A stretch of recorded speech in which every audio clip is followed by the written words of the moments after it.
Hello and welcome back for your daily dose of LOL Esports content, where I'm going to cover the games that took place in the LPL today, as well as the LEC Week 3, Day 3, the final day of the regular season in Winter Split.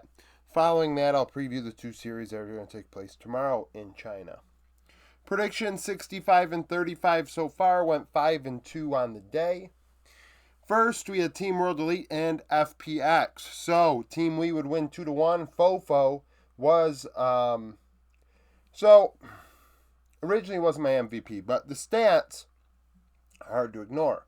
He had almost 1,000 DPM across 3 games, going 8, 8, and 15 with 39% of the team's damage. And it's hard to say a guy that dealt 40% of their team's damage is not MVP, but part of me wants to pick Wayward, and we'll talk about that. Iwandi, 110 and 19, had the best KDA. That should sum up that situation.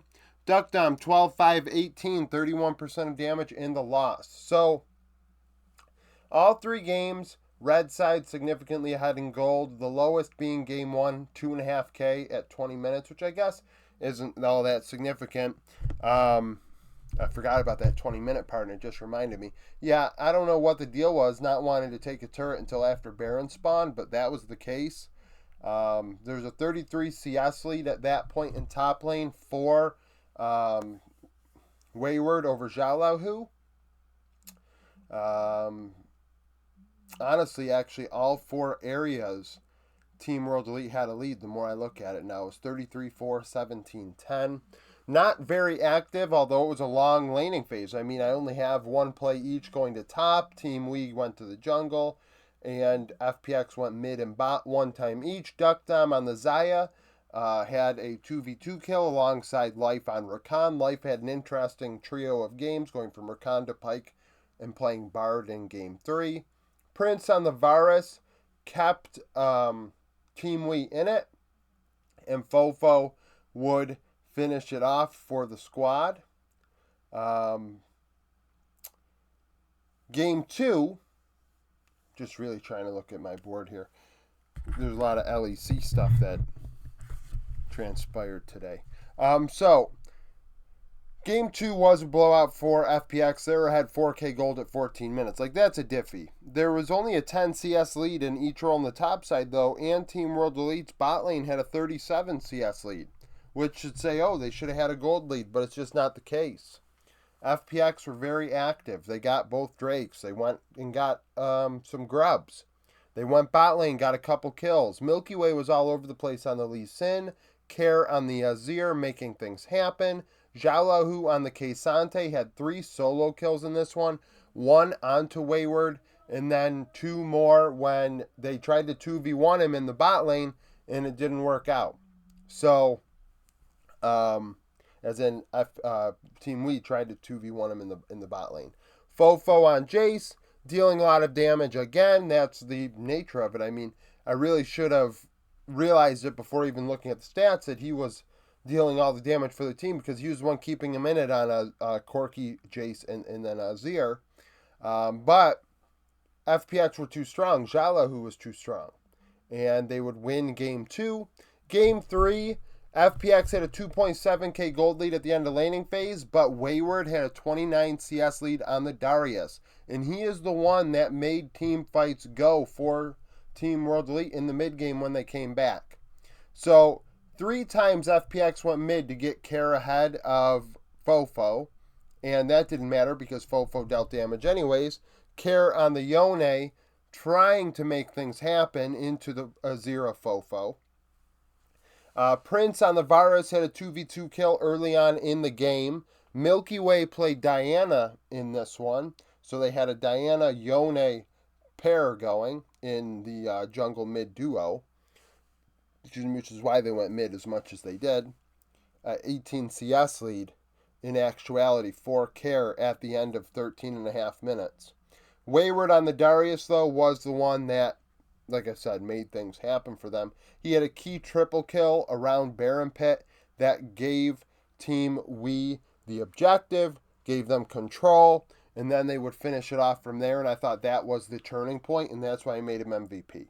Not to mention, he was the one with the lead. They gave him the ball in laning phase, and he ran with it. I talk about this a lot. When you have players that get, the advantages in laning phase, I'm not going to blame the jungler for the team that player not taking the ball and running with it. If you have the gold on your side, it is your job to do something with it. Deal damage, facilitate if that's the role of that champion. If it's just a tank and you're going to be a meatball and then who knows, someone else is dealing damage. Whatever the fuck happens, but that player has to be the one that actually gets it done, and Wayward did it in game 3, although FPX did have a lead at 13 minutes. In part because of that mid lane duo, the jungle mid duo. BLG, anyone's legend. So this was a blowout on paper, and it was a blowout on our screen. BLG 2-0 as they go to 3-0. Anyone's legend 1-2. Elk 12-4 and 14, 42% of damage on Lucian in both games. On 1-1-29, so the bot lane went 13-5 and 43. Harry 3-5-7, 34% of damage in the loss. He played well on the Rumble in game 2.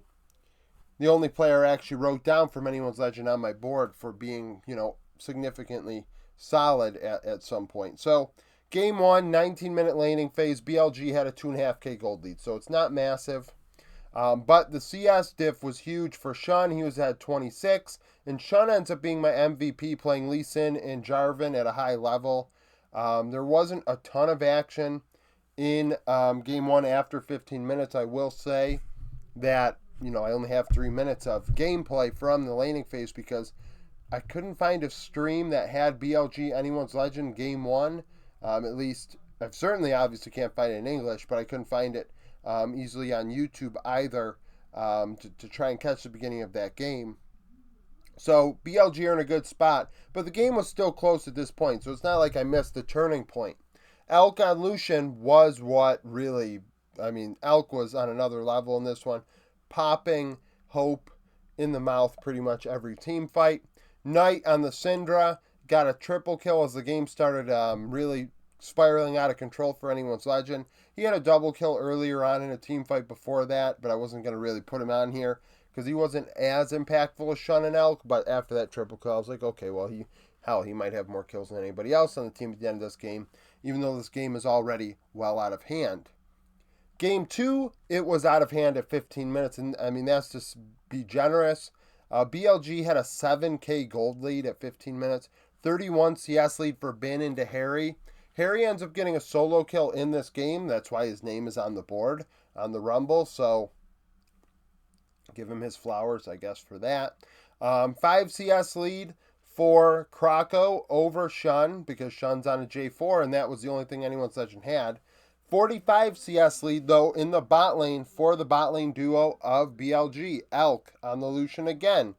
E-ing forward, making things happen. He was the aggressor. And Anyone's Legend just kind of going for the ride.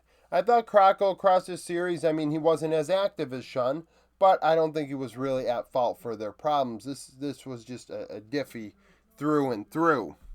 Now, LEC, there were 2 games that I really honestly didn't even write notes on because, in my opinion, there was nothing really to play for. I understand, maybe you can avoid having to play this team or that team, but from my perspective, I would prefer to try and use it as a scrim against a solid opponent that may care more than you do, I guess, to give yourself a really good look.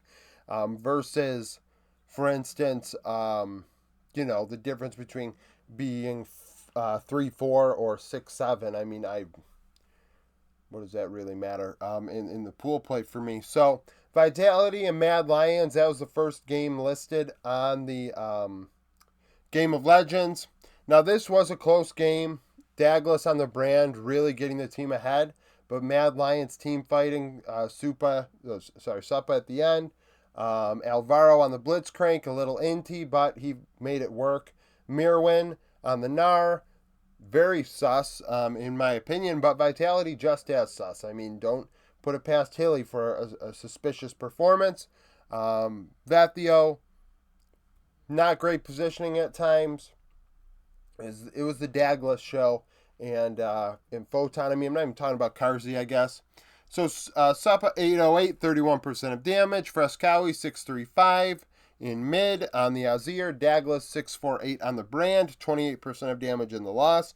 Eventually, you get to the late game, and it's just kind of like, okay, they didn't have much of a front line, and Mad Lions just had a better comp at that point, and they just found a way to end that game. Vitality were sitting pretty, though. I think they were ahead in objectives, but they lost a team fight for one that they really needed, and that was the backbreaker. Now, Giant X and Rogue, that was the game that really mattered today. Winner, if Giant X won, which they did, they would be locked into playoffs. If they lost and Rogue won, they would have had to have played a tiebreaker. So, Odo was my MVP on the Gnar. Patrick, 419, 28% of damage on Ashe. Ignar, 0112 on an Alistar. So, combined 4-2 and 21.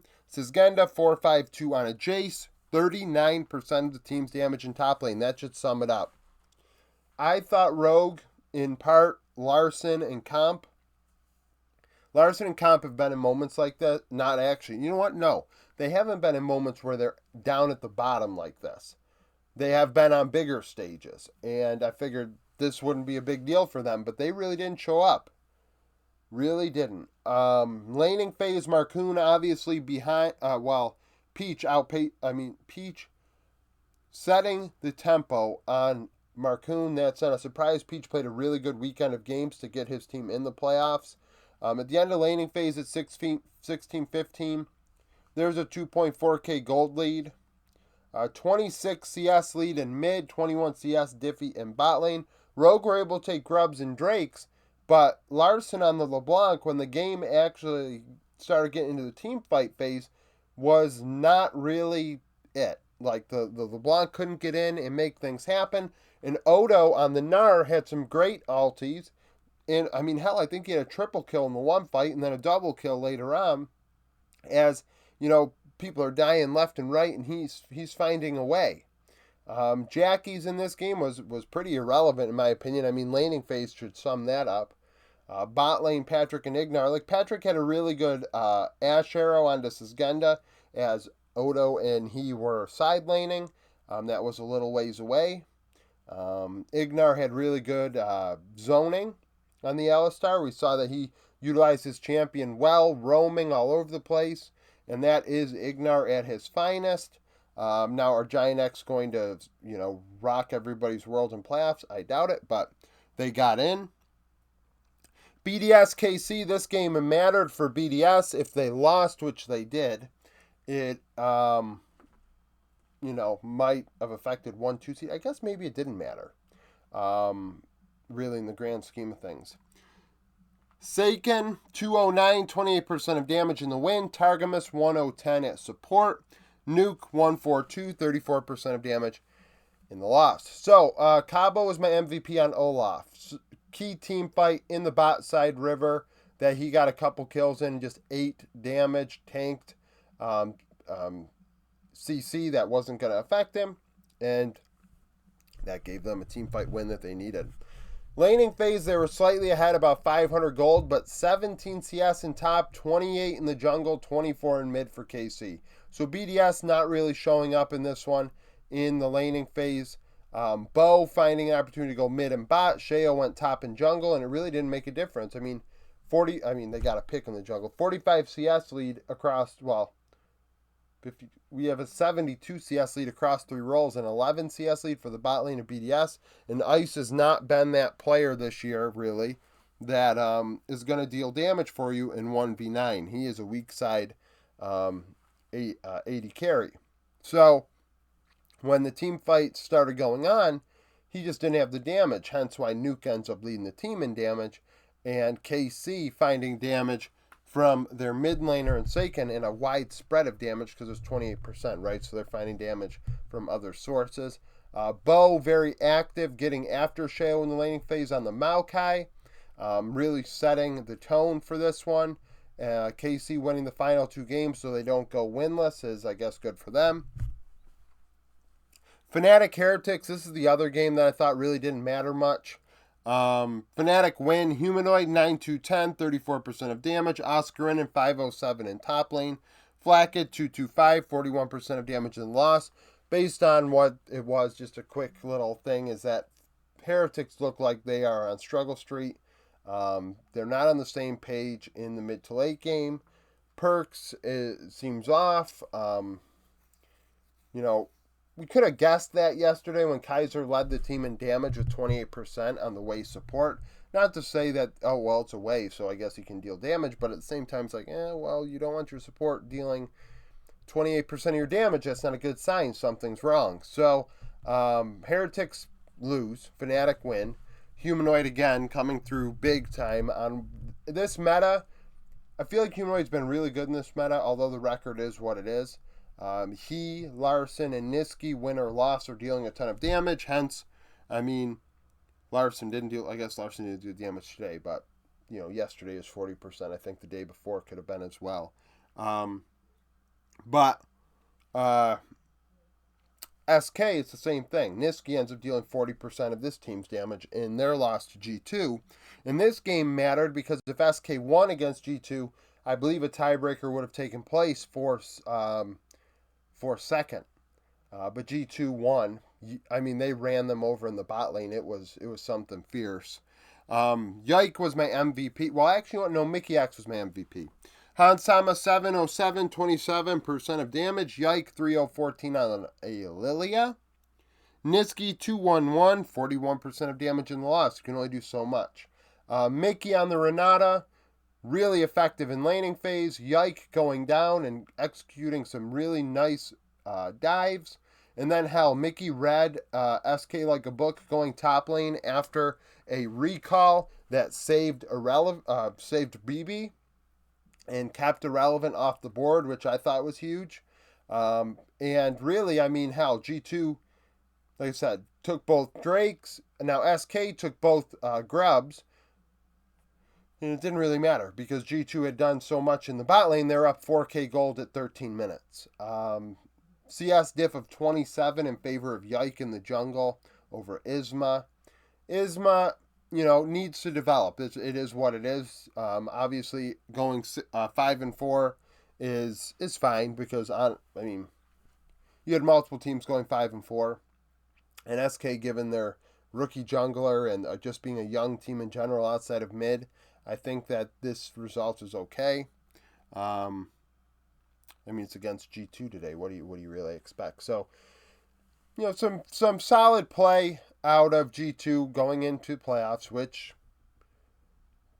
that's probably writing on the wall, right? Giant X show up against Rogue as Rogue throw the game away, and Carmine Corp get a win against BDS. So, 3 games that I thought had value today, enough that you actually should go 100%. Sneak peek for tomorrow, LPL. These matchups are not great. Ultra Prime 0-2 coming off of a loss to LGD. RNG 1-1 coming off of a loss against BLG. Last time they played, RNG would win 2-0. 4 of the 10 starters are the same. Tangwan went 11, 1-16, 26% of damage in the win. After that, we have LGD and EDG. LGD 1-1 coming off of a win against Ultra Prime. EDG 0-2 coming off of a loss to Top Esports. Last time they played, EDG would win 2-0. 4 of the 10 starters are the same. EDG would have had Ale, but they have benched Ale for solo kill. So EDG already trying to make roster changes after losing to Top Esports and RNG. Those are not 2 bad orgs. Hell, Top Esports are my pick to win Worlds, right? So making roster changes, I think it's very premature for that. Given the way your team is constructed, more inexperience is probably not the best. But if they want to just say, forget the split already, it's premature, but it's the play. So JJ, 3-4, 22, 17% of damage in the win. Meteor, 4-6-7, 14% of damage in the loss. And that's it for this video. Thank you for watching. If you like the video, like it. Subscribe to the channel for daily League of Legends content. Follow me on Twitter. Join the Discord. Become a YouTube supporter. And I hope to see you again tomorrow.